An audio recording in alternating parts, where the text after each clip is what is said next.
Baik, Assalamualaikum warahmatullahi wabarakatuh. Kali ini saya akan mempresentasikan tugas metodologi penelitian, yaitu membuat proposal.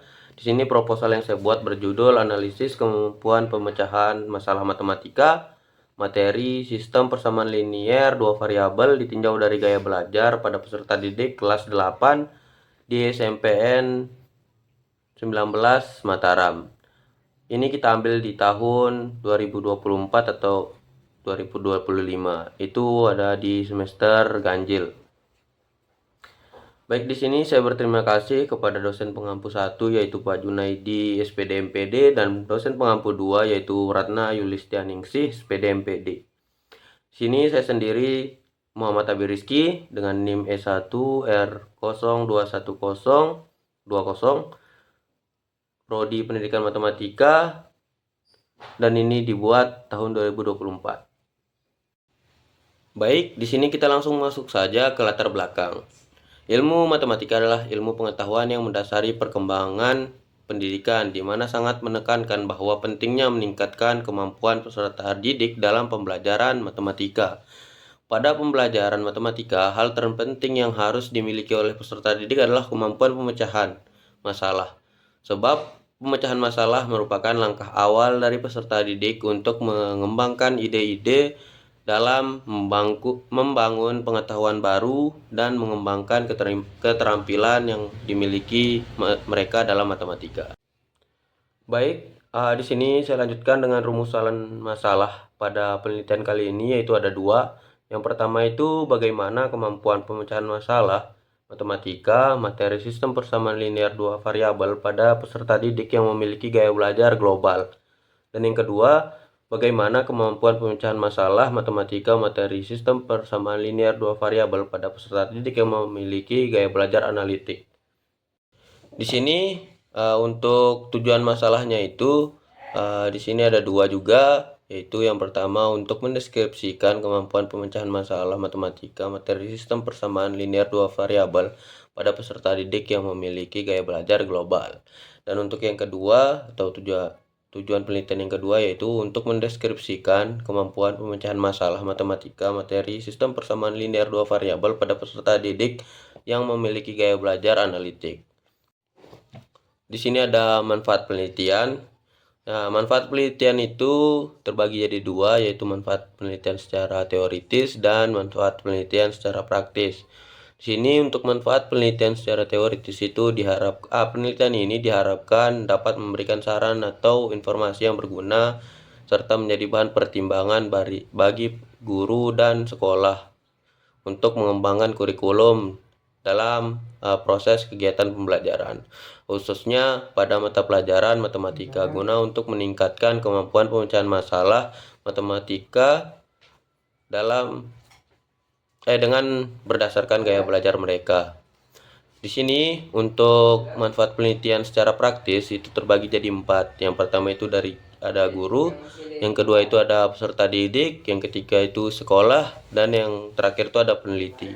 Kalau untuk guru di sini itu dapat bisa mengetahui gaya belajar siswa atau peserta didik itu seperti apa. Jadi guru tahu untuk metode apa yang bisa dia gunakan untuk mengajar pada kelas tersebut atau pada peserta didik tersebut.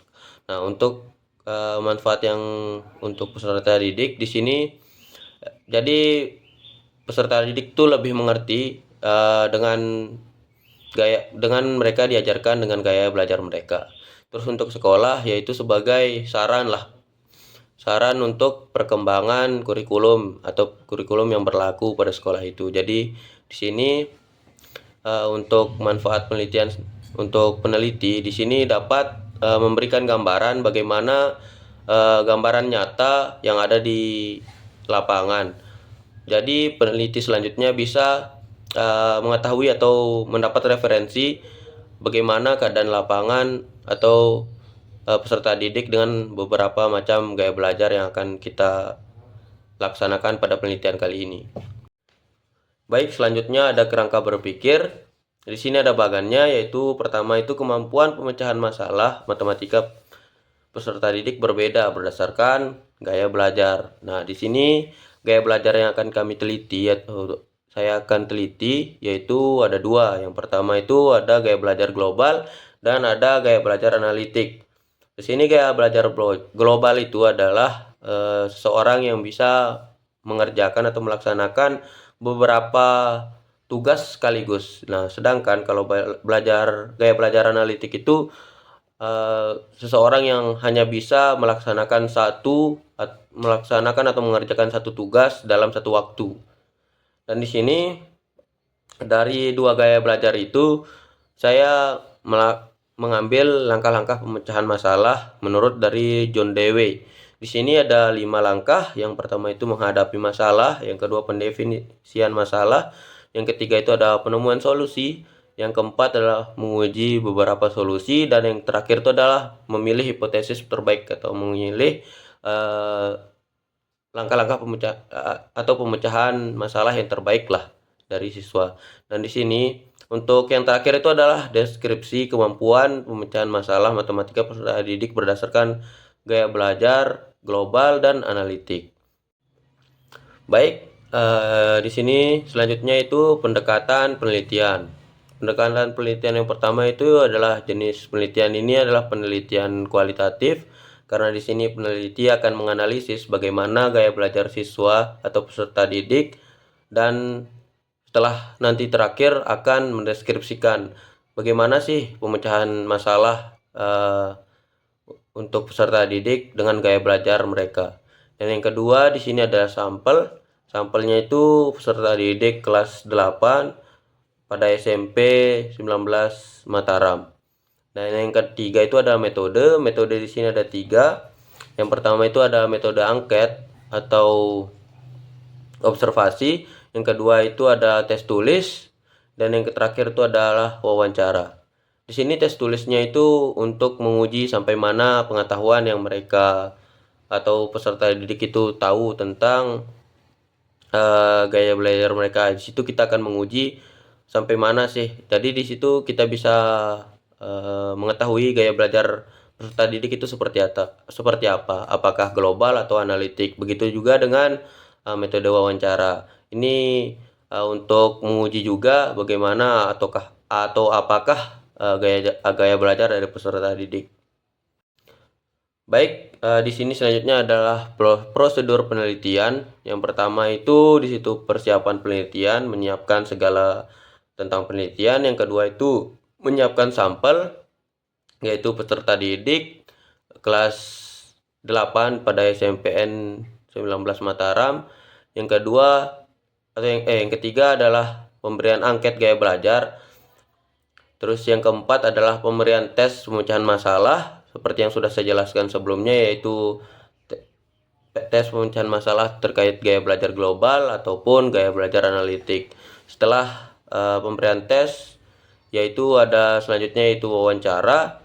Di sini untuk memberikan hasil yang terbaik lah untuk peserta didik. Jadi untuk mengetahui bagaimana sih gaya belajar peserta didik. Di sini untuk selanjutnya yaitu ada analisis data, yaitu baru kita masuk kepada kesimpulan atau mendeskripsikan bagaimana gaya belajar pada sampel penelitian kali ini, yaitu peserta didik. Baik, selanjutnya di sini adalah teknik pengumpulan data dan analisis data. Yang pertama yaitu teknik pengumpulan data. Seperti yang saya sudah jelaskan tadi juga, teknik pengumpulan data ini ada 3, yaitu yang pertama angket, dan yang kedua adalah tes tulis, dan yang ketiga itu adalah wawancara. Nah, selanjutnya di sini adalah analisis data atau teknik analisis data. Teknik analisis data ini terbagi jadi 2, yaitu analisis data kuantitatif dan analisis data kualitatif. Di sini analisis data kualitatif itu digunakan sebelum penelitian atau untuk mencari sampel, dan teknik analisis data kuantitatif itu digunakan pada saat pelaksanaan atau pemberian tes tulis kepada beberapa sampel atau peserta didik untuk menentukan gaya belajar yang tepat yang mereka sering gunakan. Baik, selanjutnya di sini adalah tinjauan pustaka atau referensi. Di sini ada 3 referensi yang bisa dibilang itu sejalan dengan penelitian kali ini. Dan yang pertama itu adalah itu diteliti oleh Abdullah dengan judul yaitu analisis kemampuan pemecahan masalah matematis siswa berdasarkan teori John Dewey. Yang kedua itu adalah diteliti oleh Widianti yang berjudul pentingnya mengetahui gaya belajar siswa dalam kegiatan pembelajaran di kelas. Dan yang terakhir yaitu diteliti oleh Yunayeti yang berjudul analisis kemampuan pemecahan masalah matematik. Baik, selanjutnya di sini mungkin cukup sekian yang saya sebagai peneliti bisa sampaikan. Apakah ada saran dan masukan bisa disampaikan langsung di kolom komentar. Terima kasih juga kepada Ibu dan Bapak dosen sebagai dosen pengampu pada mata kuliah metodologi penelitian kali ini. Mungkin sekian, saya ucapkan terima kasih. Assalamualaikum warahmatullahi wabarakatuh.